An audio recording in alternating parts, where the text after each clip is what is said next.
اپنے پاس کیا ہے دینے کے لیے؟ کہا حضور صرف 4 انڈے ہیں گھر میں, nothing else, 4 eggs only. کہا یہ چاروں ہی دے دو. ایمان اور عقیدہ اور بلیف دیکھیں, چاروں دے دو. چاروں دے دیے.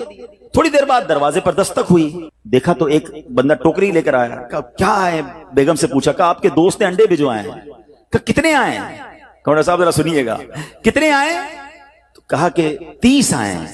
30 کس حساب سے آئے؟ ہم نے تو 4 دیے تھے نا. اب ایمان, ان کا عقیدہ اور ان کا بلیف دیکھے, کیا 4 دیے تو 40 آنے چاہیے تھے. ایک کا 10 اللہ کا وعدہ ہے نا. تو کہا حضور آئے تو 40 ہیں مگر 10 انڈے ٹوٹے ہوئے ہیں. تو آپ نے اپنی زوجہ سے پوچھا کہ سچ بتاؤ جو تم نے 4 دیے تھے اس کی کنڈیشن کیا تھی؟ کہا حضور بات یہ, جب میں نے 4 دیے تھے نا اس میں بھی 3 ثابت تھے, ایک ٹوٹا ہوا ہی تھا. یہ فارمولا آج یاد کر لو, پورے دو گے پورے ملیں گے, ٹوٹے دو گے ٹوٹے ملیں گے. اب آپ چیک کیجئے کہ جب اللہ کی راہ میں خرچ کرنے کی باری آتی ہے, میں اپنا مال دل سے نکلتے ہوئے دکھ ہو رہا ہے یا خوشی ہو رہی ہے, بہترین دے رہا ہوں یا بچانے کی کوشش کر رہا ہوں. ہمیشہ یاد رکھیں, ہم اللہ کی راہ میں خرچ کرتے ہیں, ہمارے پیسے نہیں پہنچتے وہاں پر, وہاں نیت پہنچتی ہے. اب مجھے بتاؤ نا یار, ہم اپنے لیے خرچ کرتے ہیں بہترین کھانا, بہترین لباس, اور غریب کو دینا ہے تو بچا ہوا لیفٹ اوور. اب اچھا اب میں کہتا ہوں 100 بندوں کو نہیں کھلا سکتے, نہ کھلائیں, 2 کو کھلائیں, اچھا کھلائیں, کوئی بات نہیں. آپ کسی کے دل میں خوشی تو داخل کریں, اپنے گھر والوں کے لیے لباس خرید لیں, 2 غریب بچوں کے لیے ویسا ہی لباس خرید لیں, پھر دیکھیں آپ کو کیسی برکتیں ملتی ہیں. تو ہمیں اس بار یہ ایک انداز اختیار کرنا ہے کہ ہم نے اللہ کی راہ میں بہترین خرچ کرنا ہے. اس کو ہمیں غلطی کیا کرتے ہیں, فطرے کی. جو فطرے کی جو بات ہے اس میں آپ کو ایک بات بتاتا ہوں. فطرہ حدیث پاک میں 4 قسم کا بیان ہوا ہے, گندم کا, جو کا, کشمش کا اور کھجور کا. ٹھیک ہے, لیکن ہم بچپن سے سن رہے ہیں, جب بھی فطرے کی باری آتی ہے ہم پہلے 50 روپے تھا وہ دے دیا, 100 دے دیا, 200 دے دیا, 300 دے دیا. ہمیں یہ پوری حدیث یا تو ہم نے پڑھی نہیں تھی یا ہمارے ذہن میں نہیں تھی, مگر حدیث پاک میں 4 قسم کا فطرہ بیان ہوا ہے. غریب آدمی گندم کا فطرہ دے دے کوئی بات نہیں, مگر جو روزانہ بہترین افطاری کر رہا ہے, بہترین کھانے کھا رہا ہے, سچ بتاؤ اس کو کون سا فطرہ دینا چاہیے؟ میری افطاری روز اجوا کھجور سے ہے اور عید والے دن میں گندم کا فطرہ دے آتا ہوں. ہمیشہ یاد رکھے, اچھا خرچ کرے نا. اس بار فطرہ جس کو اللہ نے جیسا نوازا ہے, غریب آدمی کے لیے بات نہیں کر رہا, جس کو نوازا ہے رب نے. کیا ہم کبھی ایسا کرتے ہیں کہ عید کی شاپنگ کے لیے جائیں, دکاندار سے کہیں کہ یار جو کپڑا سب سے سستا ہے وہ نکال دو, سب سے سستے جوتے نکال دو, میں نے عید پڑھنی ہے. بہترین چاہیے, اپنے لیے بہترین لینا ہے, اللہ کی راہ میں لوئسٹ والا فطرہ دینا ہے. خود غور کریں, خرچ کیجئے گا, دل سے کریں, اللہ اور نوازے گا. اور یہ تو وقت ہے لوگوں کو بانٹنے کا, یہ وقت ہے مسلمان بھائیوں کا ہاتھ پکڑنے کا, غریبوں کی مدد کرنے کا. کسی کی افطاری اچھی کر دیں, کسی کی سحری اچھی کر دیں, کسی کو لباس دے کر اس کی عید اچھی کر دیں. نہ جانے کس کی دعا کے صدقے آپ کا بیڑا پار ہو جائے گا. تو اے میرے پیارے اسلامی بھائیوں, جو میں نے مولا علی شیر خدا کرم اللہ تعالی وجہ الکریم اور ان کے خاندان کا واقعہ سنایا, اس میں میسج ہی یہ تھا کہ سخاوت اس کو کہتے ہیں. یہ ہے اللہ کی راہ میں خرچ کرنا جو کیسے بلاؤں کو اور بیماریوں کو دور کرتا ہے. مگر آج حال یہ ہے, یقین جانے دکھ ہوتا ہے جب ہم ملتے ہیں لوگوں سے, ان کی ویلتھ پتہ ہوتی ہے مگر زکوٰۃ پوری دینے کے لیے کوئی تیار نہیں ہے. خدا رسول کے واسطے آپ بھی اور یہ پیغام کو عام کریں. میں نہیں کہتا آپ دعوت اسلامی کو دیں, کہ زکوٰۃ تو پوری دو یار. یہ وہ مال ہے جو آپ مارے جاؤ گے, یہ مال آپ کے لیے عذاب کا باعث بن جائے گا. اور واللہ میں 2-4 دن پہلے ایک بزنس مین کے پاس گیا, بعض اوقات ہمیں بزنس مین بھی سکھا رہے ہوتے ہیں. کیا کمال کی اس نے مجھے بات کہی, وہ کہتا ہے عبدالحبیب بھائی میرا یہ پیغام ذرا بزنس کمیونٹی تک پہنچائیے گا کہ جو زکوٰۃ نہیں دیتے نا اور جو خرچ نہیں کرتے, ان کو پتہ ہی نہیں ہے وہ کتنا بڑا لاس کر رہے ہیں.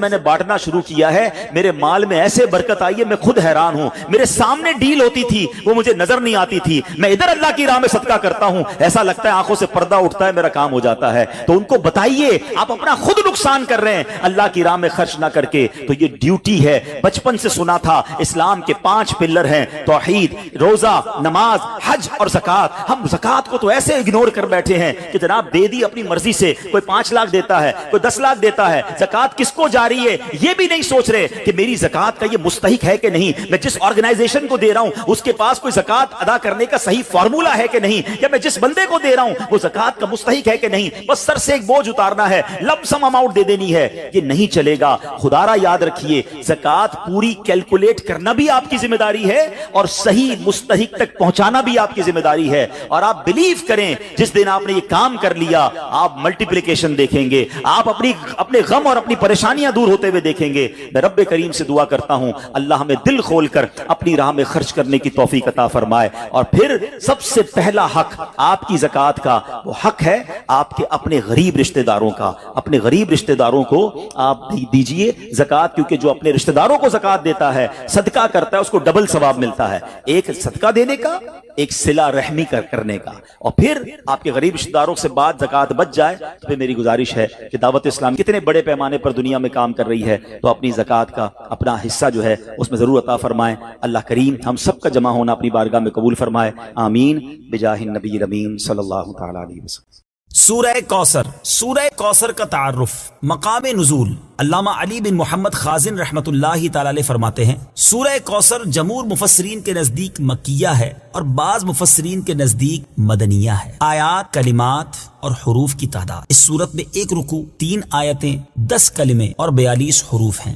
کوثر نام رکھنے کی وجہ، کوثر سے دنیا اور آخرت کی بے شمار خوبیاں مراد ہیں اور جنت کی ایک نہر کا نام بھی کوثر ہے۔ اس سورت کی پہلی آیت میں یہ لفظ موجود ہے، اس مناسبت سے اسے سورہ کوثر کہتے ہیں۔ سورہ کوثر کے مضامین، اس سورت کا مرکزی مضمون یہ ہے کہ اس میں اللہ تعالیٰ نے اپنے حبیب صلی اللہ تعالی علیہ وآلہ وسلم کی مدحت بیان فرمائی ہے، اور اس میں یہ مضامین بیان ہوئے ہیں۔ نمبر 1، اس کی پہلی آیت میں اللہ تعالیٰ کے اس فضل و احسان کا بیان ہے جو اس نے اپنے حبیب صلی اللہ تعالی علیہ وسلم پر فرمایا۔ نمبر 2، دوسری آیت میں نبی کریم صلی اللہ تعالی علیہ وسلم سے فرمایا گیا کہ اللہ تعالیٰ کے فضل و احسان کے شکریے میں نماز پڑھتے رہیں اور قربانی کریں۔ نمبر 3، تیسری آیت میں فرمایا گیا کہ جو اللہ تعالیٰ کے حبیب صلی اللہ تعالی علیہ وآلہ وسلم کا دشمن ہے وہی ہر خیر سے محروم ہے۔ سورہ ماعون کے ساتھ مناسبت، سورہ کوثر کی اپنے سے ما قبل سورت ماعون کے ساتھ مناسبت یہ ہے کہ سورہ ماعون میں کافروں اور منافقوں کی جو صفات بیان کی گئیں ان کے مقابلے میں سید المرسلین صلی اللہ تعالی علیہ وآلہ وسلم کے اوصاف سورہ کوثر میں بیان کیے گئے۔